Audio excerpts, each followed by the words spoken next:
Bienvenidos, Shabbat Shalom, un reposo más en el que el Señor nos espera y espera que nosotros estemos dispuestos para recibir su palabra, lo que Él tiene para nuestra vida, lo que Él quiere hablarnos hoy en este día especial que Él separó y que está por señal para su pueblo. Acompáñenme a orar, por favor.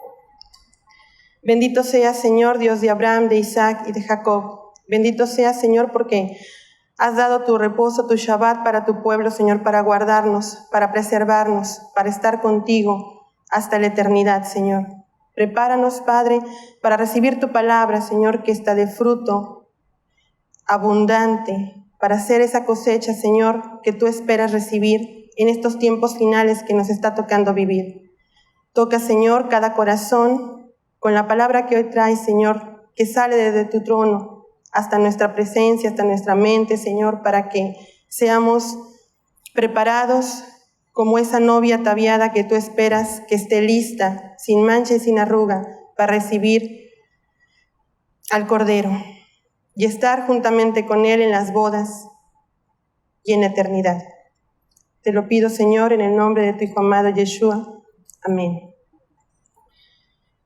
El Shabbat pasado estuvimos hablando sobre el fruto que el Señor nos muestra en el verso 11 al 13 del Génesis 1. Nos habló del tercer día, nos habló del fruto que es necesario que esté en cada uno de nosotros. Y el Señor quiere profundizar en ese tema porque es algo muy importante que nos está demandando.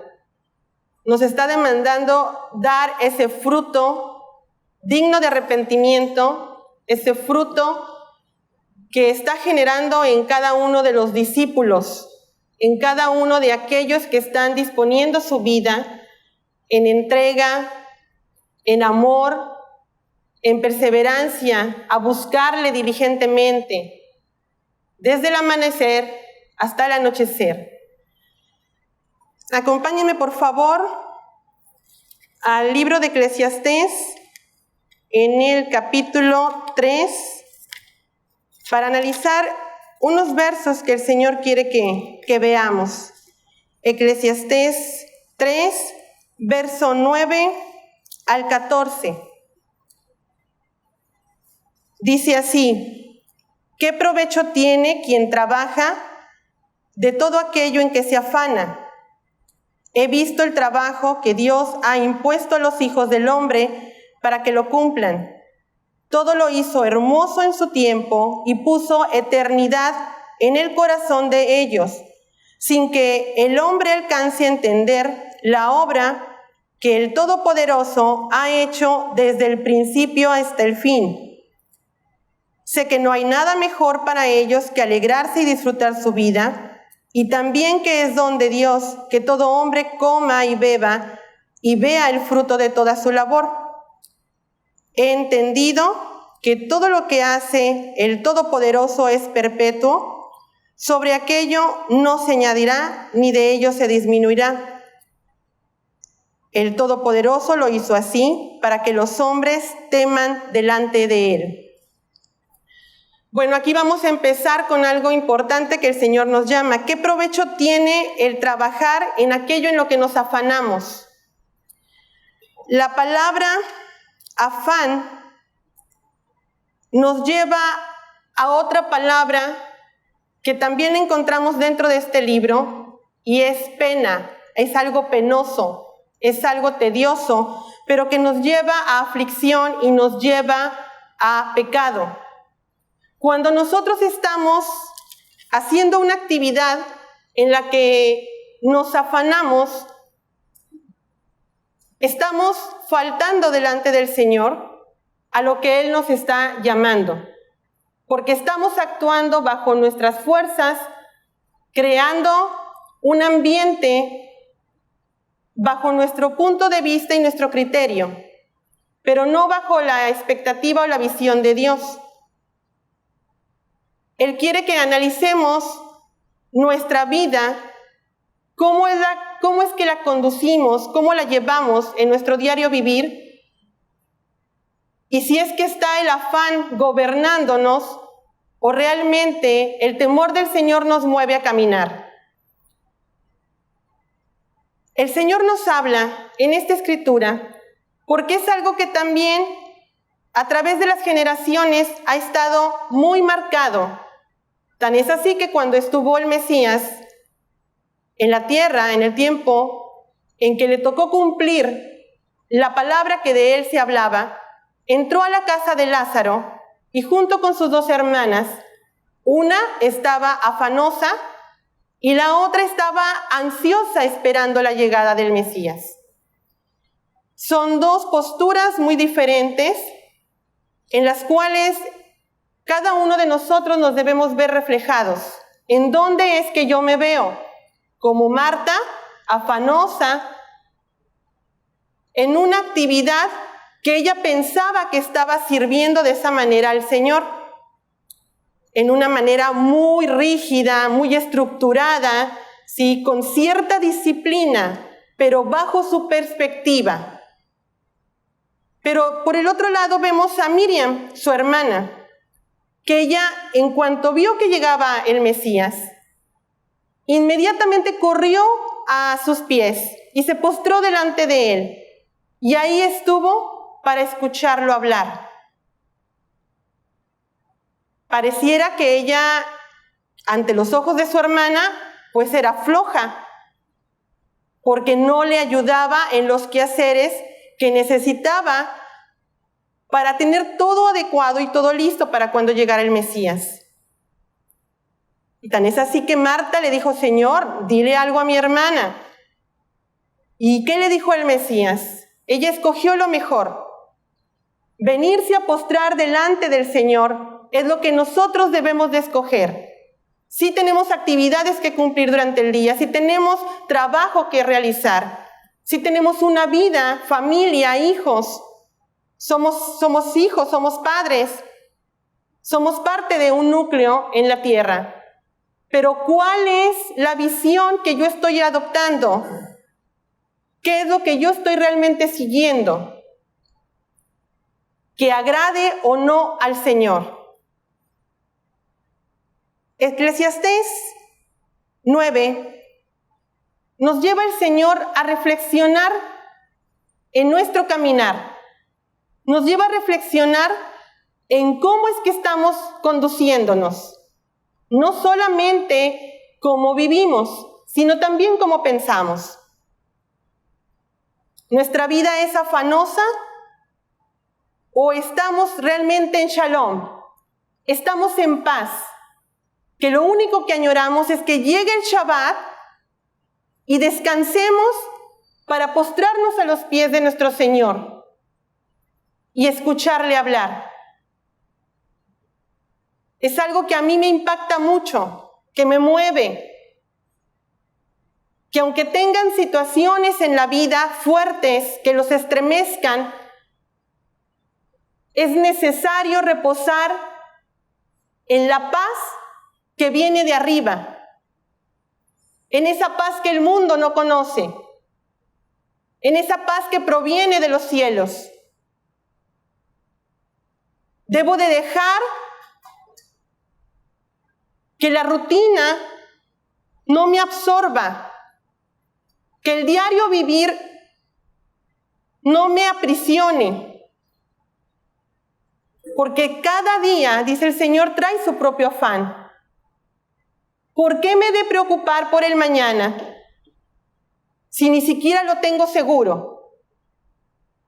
¿Por qué he de estar planificando cosas para mi vida si lo único que realmente me debe de importar es atesorar lo que el Señor me ha dado? Por algo me ha llamado. Y debo de estar ahí diligente, estudiando, preguntándole a mi Señor, ¿qué es lo que quiere de mí? ¿Qué es lo que debo de aprender? ¿Qué es lo que demanda de mí? Dice el Señor, todo lo hizo hermoso en su tiempo y puso eternidad en el corazón de ellos. sin que el hombre alcance a entender la obra que el Todopoderoso ha hecho desde el principio hasta el fin. La eternidad que el Señor ha puesto en cada uno de nosotros es la Torá. Ese es el tesoro más preciado que Él ha puesto en cada ser humano. Que si bien había estado velado por nuestra rebeldía, por habernos separado de Él, por habernos vuelto a dioses ajenos, a dioses que no conocieron nuestros padres, si bien adoptamos la creencia y la costumbre de nuestros antepasados, lo que nos dejaron como legado,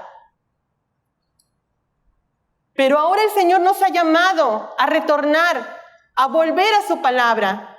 Y cuando eso sucede, el velo es quitado y la Torá se hace viva por medio del Mesías. Ese es el tesoro que el Señor ha puesto en vasijas de barro. Tú y yo somos esas vasijas que el Señor ha puesto toda su riqueza en ellas. ¿Qué es lo más valioso que hoy tú tienes en esta vida?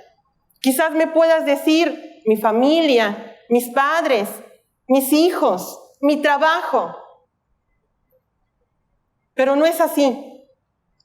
Porque si ese es tu pensar, si ese fuera mi pensar, estaríamos fallando delante de Dios. Porque lo más valioso que Él le ha dado al ser humano es su palabra. Porque su palabra nos hace volver a Él, nos hace retornar, nos hace vivir. Y no solamente aquí, sino en la vida que nos espera junto a Él, en la Nueva Jerusalén. Ahora nosotros nos preguntamos, ¿es posible que habite en mí la sanidad, la vida y la muerte al mismo tiempo? Esa pregunta es muy importante, porque cuando la palabra se hace viva en mi vida, el amor de Dios se manifiesta y echa fuera todo lo que crea corrupción, daño, maldad y muerte. Es un proceso que el Señor va haciendo con nosotros. Va limpiándonos como vasijas. Pero si yo no estoy enterado de que dentro de mí hay un tesoro y estoy añorando cualquier otra cosa que no sea su palabra, estoy fallando delante de Él. Por eso después me veo enfermo, me veo en situaciones difíciles que no sé cómo enfrentar. Me veo en muerte, en aflicción, con familias disfuncionales, donde llega a la vida de la persona situaciones que lo llevan a terminar en depresión, en suicidio. Y luego preguntamos, ¿dónde está Dios? En esos momentos en los que más nos duele y que el Señor permite que vivamos, para poder preguntar, ¿dónde está Dios? Cuando Él siempre ha estado presente, porque su presencia llena toda la tierra. No hay ningún lugar en este mundo o en cualquier cosa que Él creó donde Él no esté.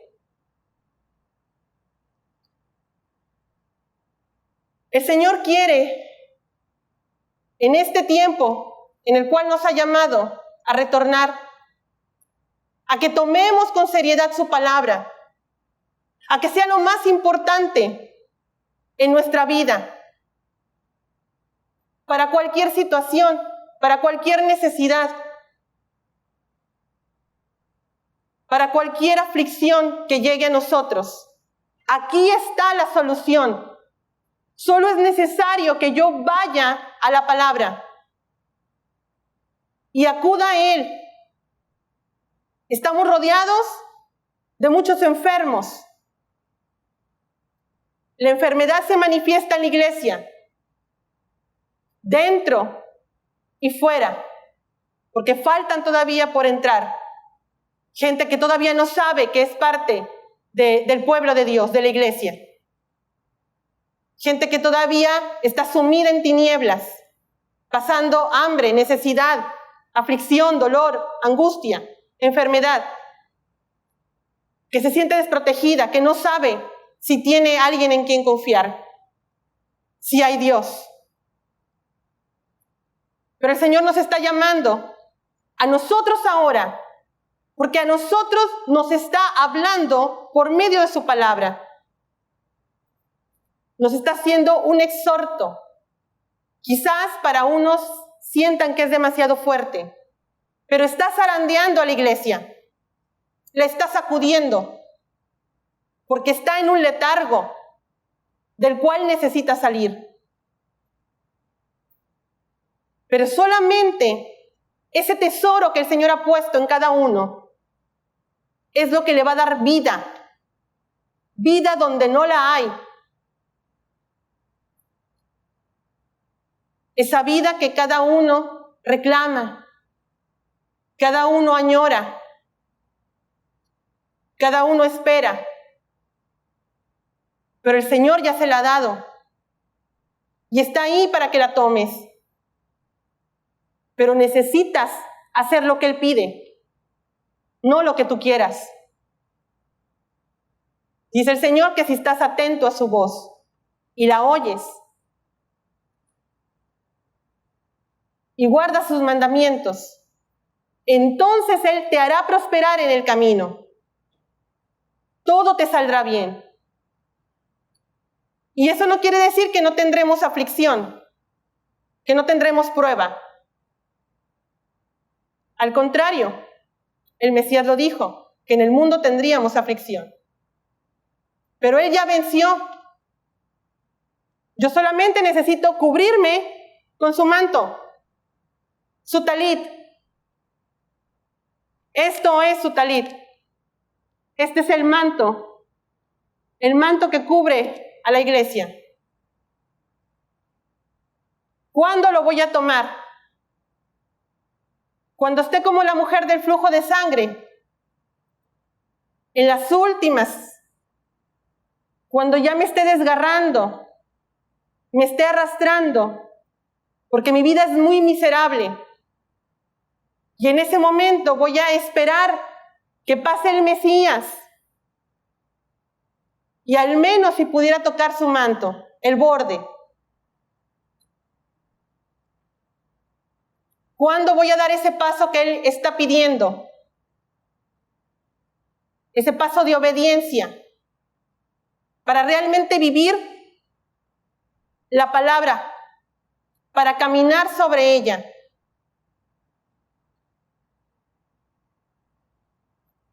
Dice que también es don de Dios que todo hombre coma y beba y vea el fruto de toda su labor. No habla nada más de lo físico. Esto es más profundo. Habla en lo espiritual.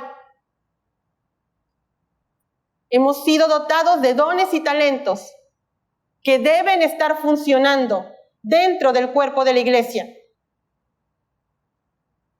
Y no está sucediendo, porque la iglesia está muriendo.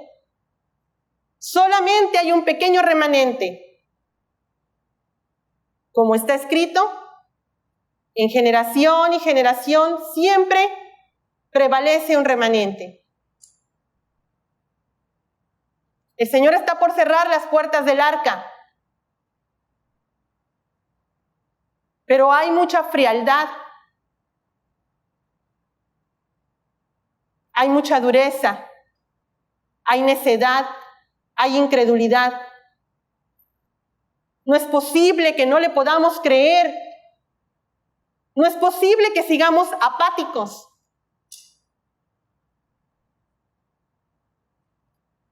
Él sigue siendo el mismo.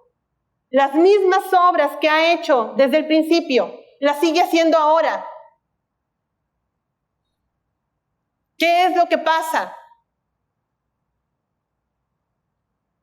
Coré se ha apoderado de la iglesia, que viendo las maravillas y la gloria del Señor, se levantó en rebeldía en contra de Moisés. Eso está sucediendo ahora también. Coré tiene presa a la iglesia en rebeldía, en necedad, en envidia. Ambiciona el puesto del verdadero remanente que el Señor mueve para llevar su palabra, para llevar el mensaje que transforme vidas.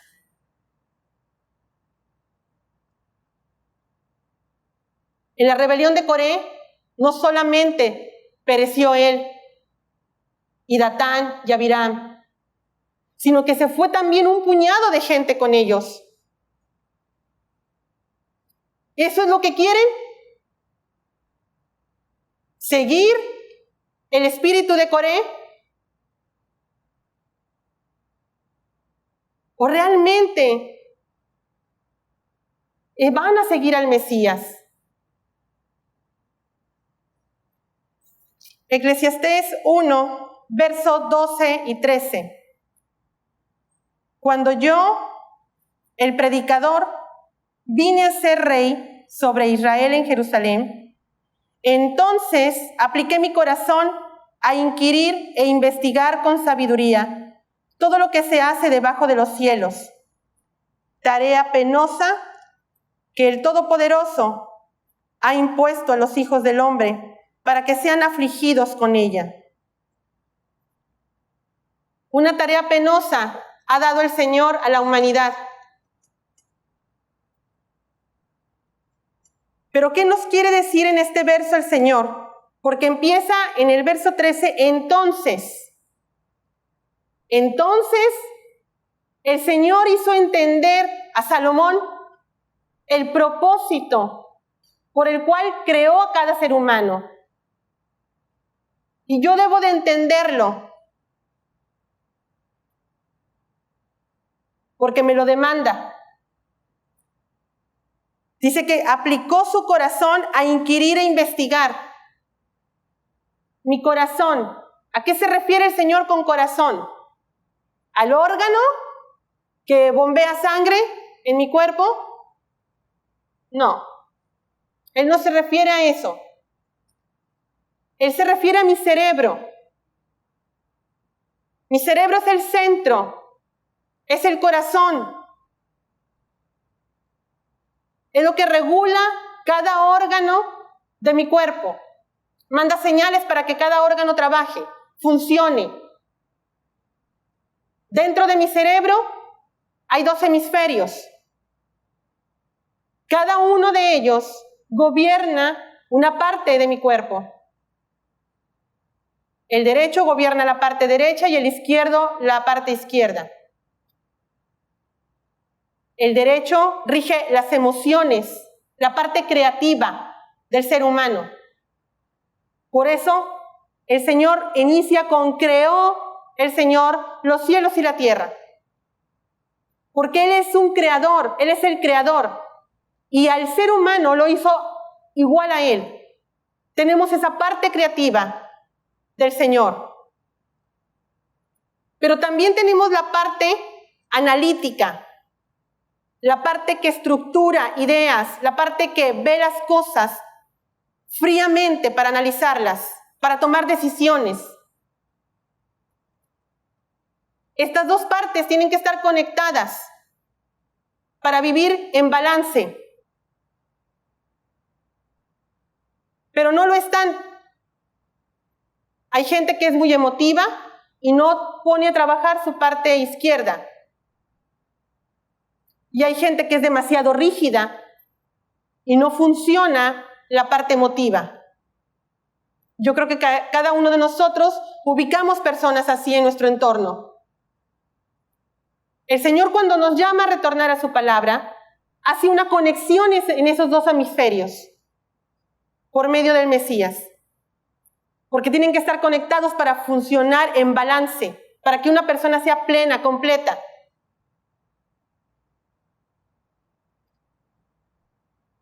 De esa misma manera, nos habla la Escritura cuando dice el Señor que no impongamos manos a la ligera.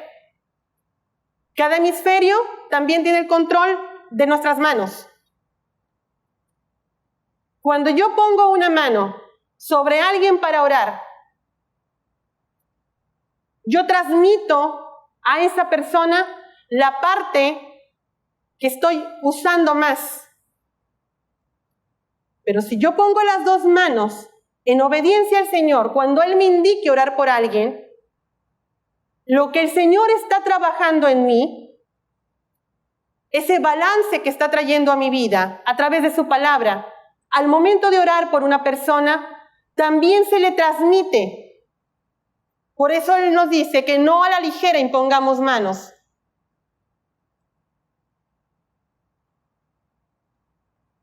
Dice que tenemos que inquirir e investigar con sabiduría. ¿Pero qué es la sabiduría? La misma Escritura nos habla en Proverbios 1:7 y nos indica a qué se refiere el Señor con sabiduría, para que nosotros estemos atentos a lo que Él nos está hablando. Dice que el principio de la sabiduría es el temor de Yahweh, pero los insensatos desprecian la sabiduría y la instrucción. Entonces, si yo ahora rechazo las leyes de Dios, rechazo sus estatutos, su Torá, no quiero nada con ello, yo no estoy siendo sabio, ni temo al Señor. Estoy siendo insensato por despreciar la instrucción. También nos dice que seamos diligentes, que aprovechemos nuestro tiempo para estudiar, para investigar. ¿En dónde? En su palabra. Si yo quiero adquirir sabiduría del Señor, tengo que ir a su palabra. Pero lo primero que Él va a hacer conmigo es llenarme de su temor. Y el temor de Dios es respeto a quien Él es. Es la autoridad máxima. Es el creador de todas las cosas. Es el gran yo soy. Por lo tanto, yo debo de respetarle como lo que es Él. Y no debo de poner ni anteponer nada por encima de lo que Él ha hablado.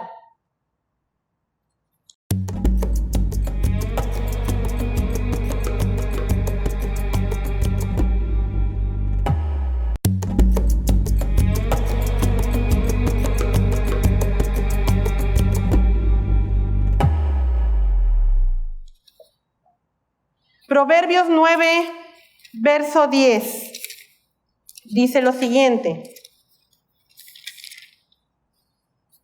El temor de Yahweh es el principio de la sabiduría, y el conocimiento del Santísimo es la inteligencia. Entonces, Él me está diciendo que para adquirir cada una de las cosas que aquí menciona, lo primero que tengo que tener es el temor. Y ese viene de Él. Él me llena de temor, de respeto por su palabra, por su autoridad, para ir en busca de esa sabiduría. No la sabiduría humana, porque esa es pasajera, sino la que es eterna.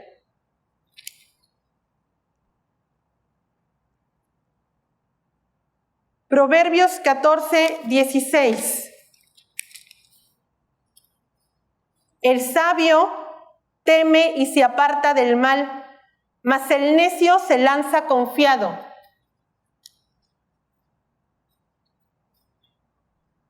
Cuando yo tengo una situación de trabajo, de casa, en escuela, con los hijos, con algún familiar, lo que sea, y viene a mí situaciones en las que pudiera haberme involucrado en algo que le desagrada a Dios, si yo tengo sabiduría de lo alto, me voy a apartar para no participar en aquello que sé que no le agrada a mi Dios. Ni siquiera voy a querer escuchar ni murmuración, ni chisme.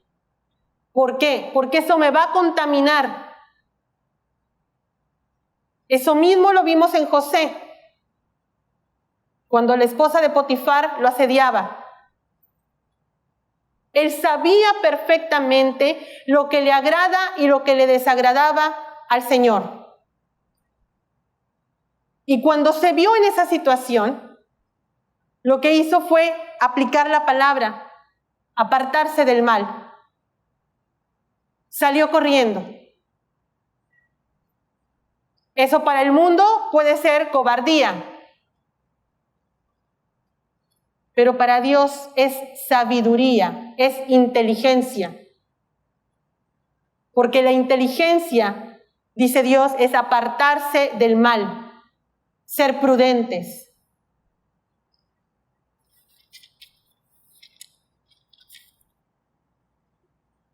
Proverbios 3, verso 7, dice lo siguiente: no seas sabio en tu propia opinión, teme a Yahweh y apártate del mal.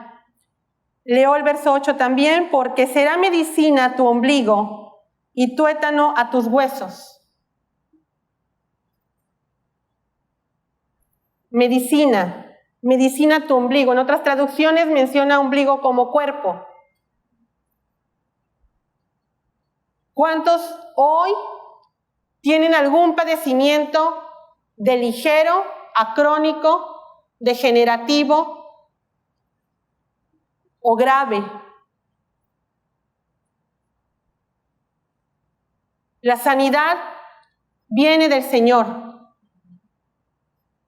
y empieza de adentro hacia afuera.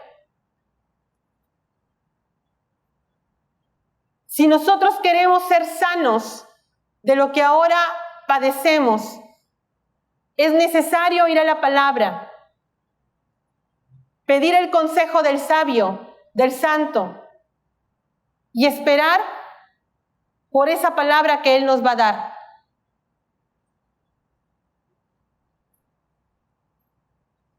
Hoy en la mañana, muy temprano, tuve conocimiento de un caso en enfermedad en una niña pequeña que es de gravedad. Su papá, recién discípulo del Señor, con poco tiempo en la palabra, muestra más madurez y más fe que muchos que están dentro de la iglesia con años y años en un lugar. Él preguntó: ¿qué hago? ¿Está muy mal mi hija? ¿La llevo al hospital o espero en la voluntad de Dios?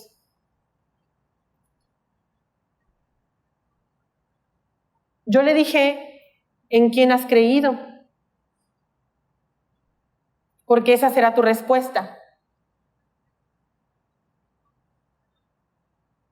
Él, como padre que ama a su hija, y que como aquí veo muchos que son papás, mamás, saben que en una situación así, donde corre riesgo la vida de uno de nuestros hijos, lo que uno hace inmediatamente es correr al hospital para que atiendan el padecimiento que presenta y la puedan salvar. Pero Dios nos lleva a ir más allá. Es ahí donde el Señor va a probar la fe. Y no porque Él no sepa, sino porque nosotros somos los que no sabemos qué tipo de fe tenemos. ¿Una fe muerta o una fe viva? que da fruto, agradable para el Señor. Este hermano se detuvo, aún viendo la gravedad de su hija, y no la llevó al hospital.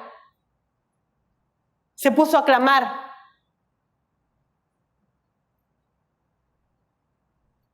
También el Señor nos enseña a apoyarnos mutuamente en oración, a esperar en su voluntad. Y como hermanos tenemos que ver unos por otros. Y empezamos a clamar para ver la respuesta del Señor. El Señor envió palabra. Esa palabra fue dada. Y empezó a haber cambios en la pequeña. No es fácil tomar decisiones en un momento en donde corre riesgo la vida de un ser humano, y más si es alguien muy allegado a ti, alguien de tu propia sangre y carne. Es ahí a veces donde Dios nos pone el dedo en la llaga y nos habla y nos confronta para mostrarnos realmente en dónde hemos puesto nuestras esperanzas.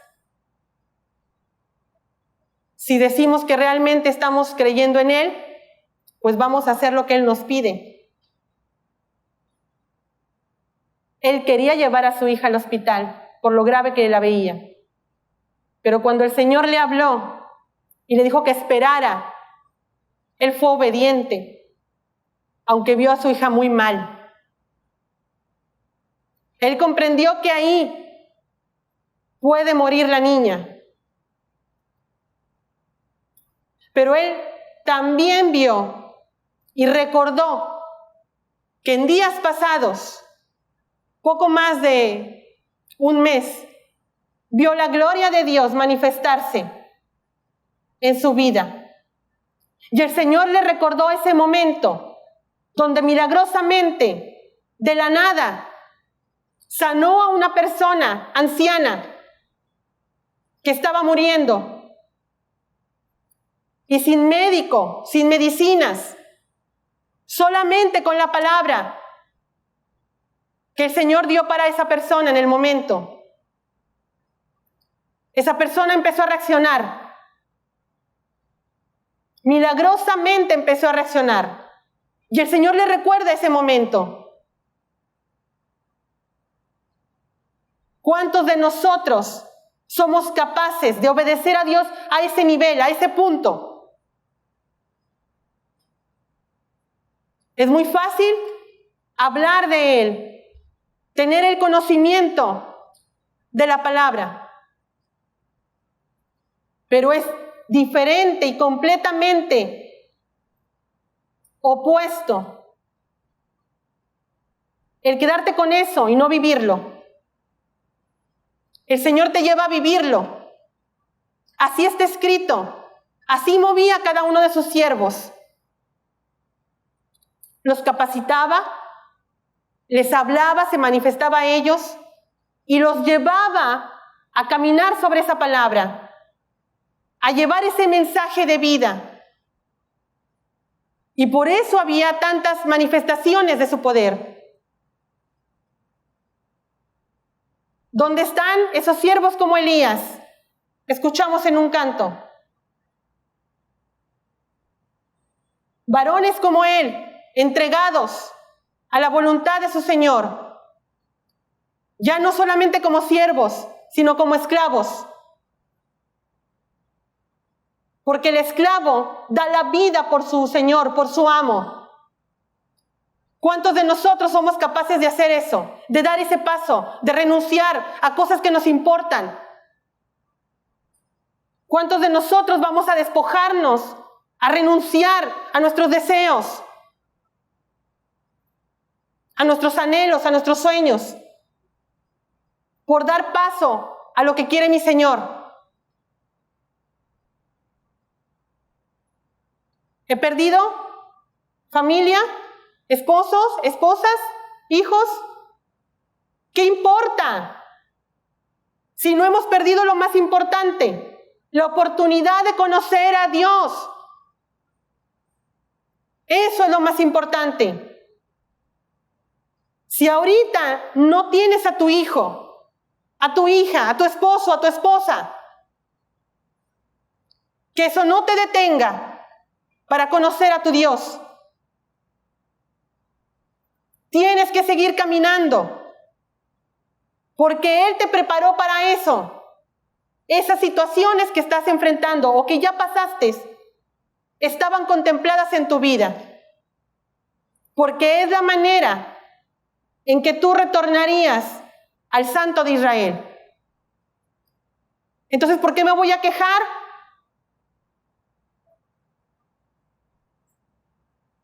No hemos entendido el propósito de nuestro llamado. Lo hemos visto de una manera superficial, vacía, vana, temporal, como lo menciona Eclesiastés. Necesitamos vivir la palabra para realmente tener vida y vida en abundancia. No solamente de la boca, sino que se manifieste. Que a donde yo me mueva, el Señor me pueda usar para llevar agua de vida a otros. Para que realmente pueda yo ver la manifestación, la gloria del Señor. Solamente con exponer la palabra.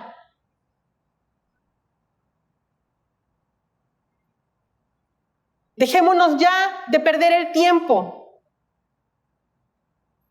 de vivir de una manera vana, superficial. Ya no queda casi tiempo, estamos en los tiempos finales. Y la iglesia está en decadencia, enferma, atrapada en una tela de araña. Y nosotros solamente podemos cruzarnos de brazos.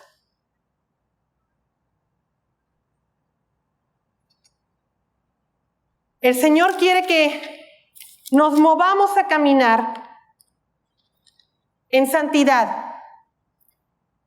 El Señor dice que tarea penosa es la que Él ha impuesto a los hijos del hombre para ser afligidos con ella.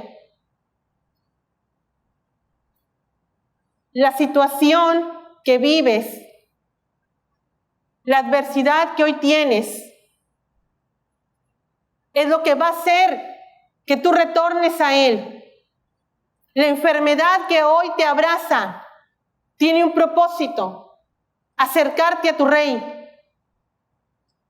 La pérdida de tus hijos, quizás momentánea, tiene un propósito: que seas más entregado de lo que ahora eres. Él es el que elige las vasijas que toma y el uso que les da. Mi deber es reaccionar en obediencia y en gozo, aún en la tempestad. No con queja, no con murmuración, no cuestionando lo que viene a mi vida. Porque si yo cuestiono lo que estoy viviendo y no estoy conforme, estoy cuestionando la autoridad de Dios. Porque Él es el que hace que sucedan todas las cosas.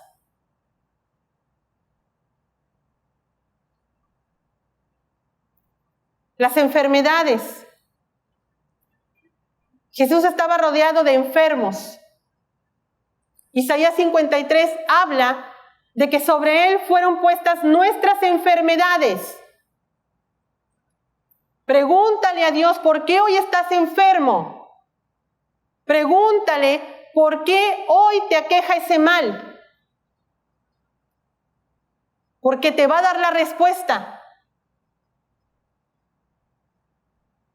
Si el Mesías ya vino y murió para limpiarnos de la transgresión, de romper el pacto, de no estar en la ley, en los estatutos de Dios, y ya derramó su sangre por mí para limpiarme de esa transgresión, y hoy yo estoy enfermo, yo debo de preguntarle al Señor qué está fallando en mí, qué necesito entender, qué no estoy haciendo bien, qué te está desagradando de mí, para cambiarlo.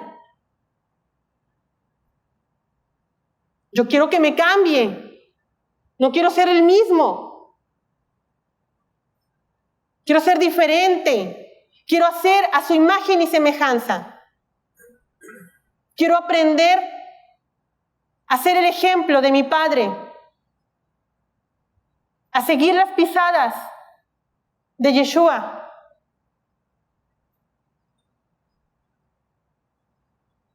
Necesitamos despojarnos de la grosura que nos envuelve como animales. Necesitamos quemar esa grosura delante del Señor en sacrificio. Ya viene Pesaj y no podrá participar de Pesaj, de esa cena especial, ninguno que no esté en pacto. ¿Por qué? Porque si yo como y bebo en esa cena especial y no estoy bien delante de mi Dios, como y bebo juicio para sí. Me cae a mí el juicio por tomar tan a la ligera el mandamiento de Dios. ¿Cómo es que me tengo que preparar? ¿Qué tengo que hacer? El Señor nos está diciendo constantemente: apártate del mal, deja de hacer lo malo delante de mí, lava tus vestiduras. ¿Qué estoy haciendo? ¿Le estoy obedeciendo? ¿O sigo mi vida como a mí me parezca? La aflicción que Él ha puesto tiene un propósito. Y esa aflicción es acercarnos a Él, es llevarnos a su presencia, a estar sometidos delante de Él, en humildad. No me quiere erguido, me quiere doblado. Y no solamente en mi cuerpo, sino en mi interior. Esa es la verdadera adoración que Él pide. Dice que busca adoradores en espíritu y en verdad. ¿Realmente somos esos adoradores que el Señor busca? ¿Realmente mi vida le agrada? Porque si no es así, yo debo anhelar, pedirle: Señor, cámbiame, transfórmame, quita esta vieja naturaleza, despójame de este pensamiento que no se alinea a los tuyos. Ya no quiero pensar así, ya no quiero vivir así. Es un mandamiento que estemos gozosos todos los días. Y nos quejamos por todo.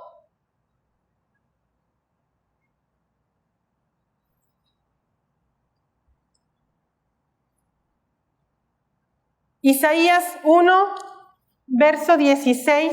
¿Me acompañan, por favor? Isaías 1, verso 16. Lavaos, purificaos y quitad de mi vista la maldad de vuestras obras, cesad de hacer el mal. Leo el 17 también: aprended a hacer lo bueno, buscad la justicia y enderezad al opresor. defended el derecho del huérfano, abogad por la causa de la viuda. Estos mandamientos están en la Torá, en la instrucción del Señor. Debemos aprenderlos si no los conocemos. Nuestra vida tiene que ir amoldándose a sus pensamientos, a su forma de ser,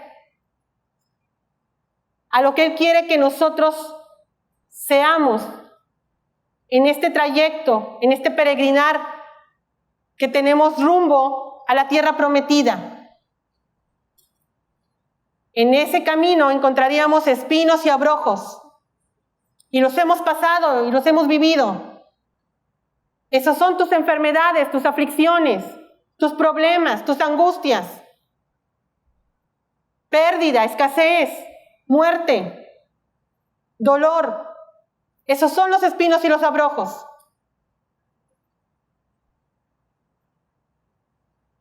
Pero recordemos que cuando entraban a la tierra, de todo el pueblo que salió de Egipto, solamente pasaron 2 personas, Josué y Caleb. Entonces, otra vez un remanente pasa. Yo quiero estar dentro de ese remanente. Espero que tú también anheles estar delante de tu Dios. Pero para ello es necesario que empieces hoy a dar ese paso. Ese sacrificio que Él pide. Romanos 12, 1, 2. Preséntate vivo delante del Señor y ofrécete en sacrificio para que Él te cambie, te transforme tu modo de pensar, tu modo de vivir, tu modo de actuar, para que seas investido realmente de poder, de ese poder que viene de Él. Deja de actuar bajo tu criterio, de tomar decisiones bajo tus pensamientos, de llevar tu vida en tus fuerzas, porque solamente te agotarás y te enfermarás. Pero el Señor quiere que le sirvas sano, limpio. Pero necesitas ser entregado, apasionado. Ahorita veíamos que nuestro hermano decía, ¿quién de aquí es apasionado por el Señor? Es una palabra que realmente nos queda realmente muy grande, muy, muy grande. Porque quizás es muy fácil decirla, pero cuando la llevamos a los hechos, ahí sí realmente tenemos complicaciones. Necesitamos realmente tomar con esa seriedad la palabra y que nuestra vida sea una constante entrega. El Señor no quiere a medias nada. O estamos con Él o estamos en contra de Él.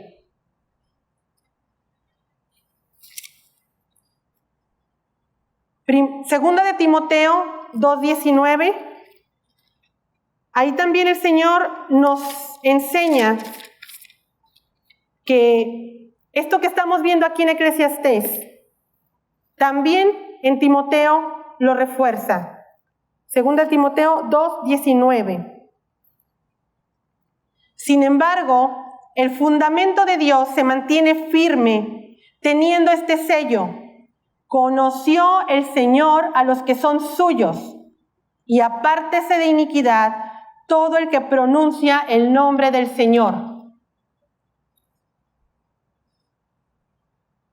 Conoció. Esto habla de una intimidad, como la intimidad de una pareja, como la intimidad de la alcoba, en la cámara nupcial. ¿Realmente yo estoy en esa intimidad con el Señor? ¿Él me conoce de esa manera, a esa profundidad? La conclusión de todo discurso oído es: teme al Todopoderoso y guarda sus mandamientos, porque esto es el todo del hombre. Eso es nuestro todo. El temor del Señor es lo único que necesitamos para empezar a caminar con Él. Yo puedo decir camino con el Señor, pero si no tengo el fundamento que viene de Él, su temor, no tengo nada.